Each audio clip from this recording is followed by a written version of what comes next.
monster inside of me. You better watch out if your enemy's a road ahead of full prophecy. To be the greatest beast the world has ever seen. I feed him every day like the bones clean. I feed him all the hate and he... Hello guys, welcome back to my new video. अनि आज चाहिँ म धेरै पछि चाहिँ नभनौँ तर स्टार्टिङमै हामी चाहिँ अहिले चाहिँ म बाइकबाट भ्लगमा आइसकेँ है।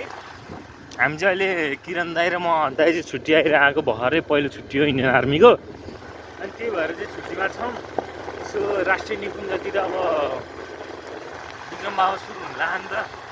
अनि विक्रम बाबा सुरु हुन लागेको भएर चाहिँ यसो होइन के कस्तो रहेछ फिडब्याक भनेर यसो बुझ्न आएको मात्र हो, केही छैन। अनि त्यहाँपछि त्यही हो, कति के भन्ने केही छ भन्न। ल पिस आउट है गाइस, पिस आउट। अगाडि चाहिँ एउटा कार आइरहेको पछाडिबाट हेर्न सक्नुहुन्छ होइन। के हो पछाडिबाट बुढी आएको देखिन्छ त्यहाँ आमा धुलो फ्याट गोरो मान्छेले त कालो बनाइदिनु भयो त यो धुलोले त।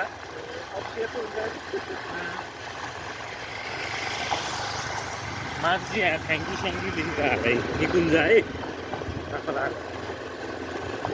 बाघ भालु आउँछ भने चाहिँ आजभोलि त म आएर होला, बाघ भालु पनि आउन छोडेका होइन। इलन राइडर चट्ट आयो राप्ती है, राप्ती पुल।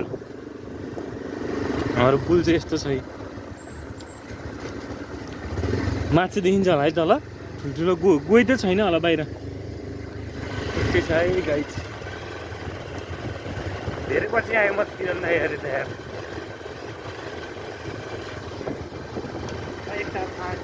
हजुर बुझिनँ। त्यही हो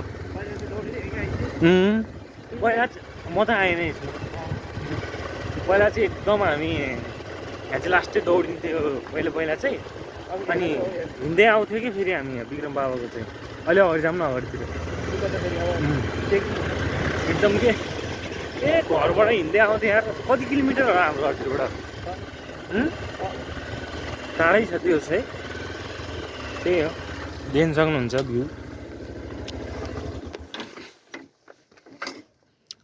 आमा आमा आमा हेलमेट खोलेर टक्क भ्लगमा 2-4 शब्द दिइहाल्नु परिहाल्यो। कस्तो छोडिदियो हो र भने क्या यस्तै छ है। माछा लम्बो मल खन्ने के यसरी राँदाखेरि फेरि बढी कुरो गरिहाल्यो बुढाले। यही हो ल हाम्रो निकुञ्ज भएन भइरहेको कन्टिन्युटली। गइ नि आउँथ्यो आजभोलि त आएन अरे धेरै। बाघ पनि आउँथ्यो हामी तपाईँ र म आएर होला कि। यो बाटो चाहिँ टक्क ठोरी जाने बाटो है होइन? छिर्छ किन नछिर्ने, त्यही हो ल।